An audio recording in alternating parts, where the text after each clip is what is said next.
It's time to talk Norway. Melodi Grand Prix is officially underway, and they've had their first semi-final round this past Saturday. That round was won by Rayleigh, who won with her vibrant dance pop hit Wild. There's another round this Saturday, and four more artists will be competing for a spot in the final, which will then decide who will represent Norway at the Eurovision Song Contest. Who's it going to be? Let's talk about it.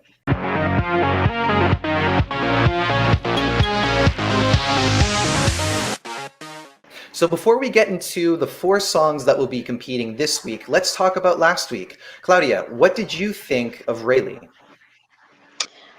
Well, for me, it was the obvious winner. I really wanted her to win. I listened to all the songs, um, and I really wanted her to be with Come Alive at the same spot.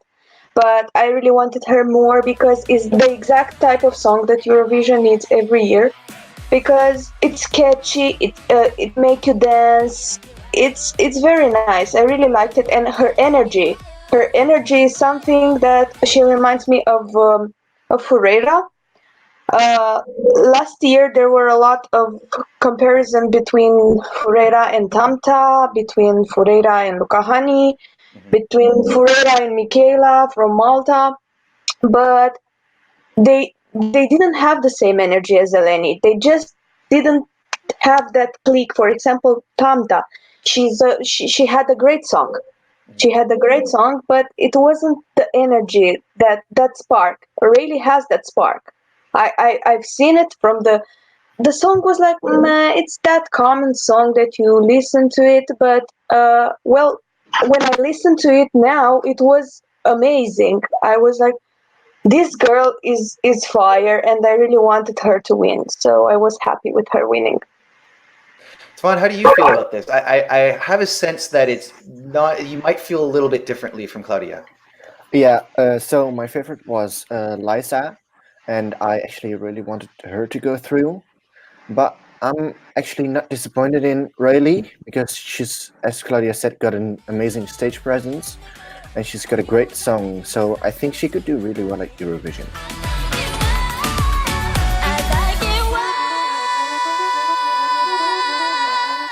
You know, it's interesting because Claudia mentions a few things that Rayleigh and Eleni Fureda have in common with their energy and their vibe on stage. Another thing that is in common with Eleni's song Fuego and Wild is Anders Rethloff, one of the songwriters who was involved with both. And what was really interesting was in the gold final of that round, the two songs that were competing for that final spot were both Anders Rethloff songs.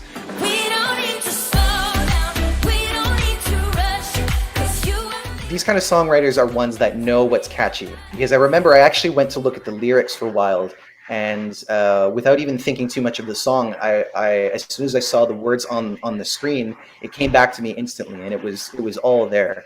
So I think that this is really something that could have an impact when it moves on to the final. Maybe it could carry through right all the way to the end and be the song that we see at Eurovision. But I guess we'll have to see because there's a lot more songs that are going to be selected to go through to that round and others that will be eliminated. So we'll have to find out. So now let's move on to this week. There are, of course, another four artists who are competing for a spot in the MGP Grand Final. They are Jaeger with the song How About Mars, Kim Vigard and Maria Mon with Fool for Love, Rain Alexander, One Last Time, and Tora Peterson with The Start of Something New. Let's start with you, Tvan. Which one of these songs are you liking the most?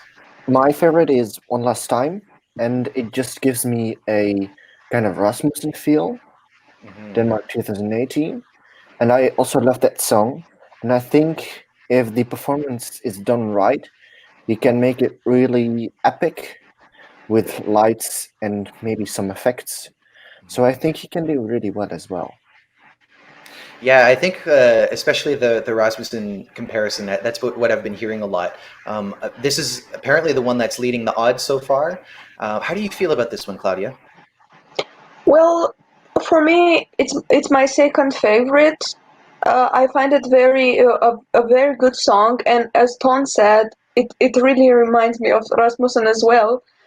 Um, but I don't know, maybe this is not really political correct. He is a bit older, and usually people that watch Eurovision tend to be, I don't know, they are harsher on older people.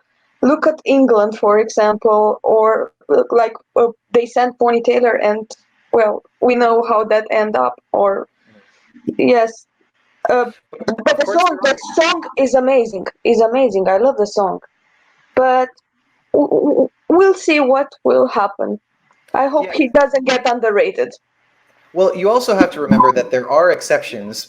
For example, last year, how many people were there in the fan base surrounding Serhat, right? Yes. Yes. Which isn't to say that everyone can be Serhat, but again, there are exceptions. I forgot about Serhat. Yeah. I think Rain Alexander will really have to make a big impression in order to reach that level, but we'll see. For me, I do like this one. I think that for me, it's really going to come down to staging, if it can elevate the song. I think that it is really catchy, but it's perhaps something, to me, it kind of reminds me a little bit of Kano, not in the same way that, like Kano obviously had a different kind of presentation, but the fact that it is kind of a dancey, uplifting hit, that's definitely reminding me of what Norway brought last year. But again, I think it is going to come down to staging to see if this really pulls it off. One last time, we give it all. We chained our hearts, we're unbreakable. One last time, we go to war. We got no fears, we can conquer all. So now let's go to you, Claudia. Which one is your favorite? Well, for me, this semifinal was pretty hard because all the songs, if I take them part by part, are not really my type.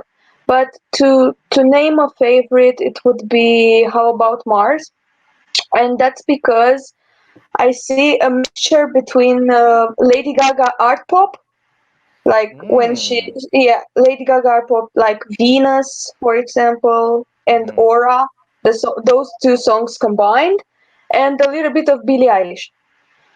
So it's a mixture for me, and I find the sound of the song interesting, the melody behind the lyrics. The lyrics, I didn't pay that much attention to it, but I really like the music, the background music. Gonna take you on my starship. Boy, you know this ain't no round trip. Gonna take you on my starship. Boy, you know this ain't no round trip. Twan, your thoughts on sorry, not What About Mars, How About Mars? So, despite the fact it being a really good song, and I can see why people love it, it's not really my cup of tea regarding the type of song it is. So, it's just not for me. Yeah, and I have to say that this is a very atypical entry for any country. This, to me, reminds me a lot of psytrance, which is like it's such a specific genre. I describe it as a subgenre of a subgenre of a subgenre, but it has a really big following. It's this really quick dance beat with a very specific kind of synth sound that you hear, and the way that it uses edits and sampling reminds me of it a lot. It's definitely not exclusively psytrance, because there's certainly moments like there's a break that sounds a little bit more like trap music, but it's a very heavy. It's a very heavily synthesized song, and I think that for that reason alone, it's grabbed my attention as well, because my favorite is also How About Mars. So yeah, but again, I think that staging could make or break this song. There's lots of singing with it, but it's not a big vocal track, so that might miss. There might be something missing from that people tend to really resonate with when it comes to national finals and Eurovision in general. But unique sounds, and could really be pulled off, because especially if we're talking about Mars and space, then there's all sorts of opportunity when it comes to staging. So guys, those have been our thoughts on MGP Semifinal 2. What do you think? Did we mention one of your favorites, or did we miss it? Maybe you were more into Fool for Love or the start of something new. Let us know in the comment section below. Don't forget to like us on Facebook, follow us on Twitter and Instagram, and subscribe to the Eurovoxx channel. We'll see you next week when we talk about Semifinal 3. Take care. Bye bye. Bye.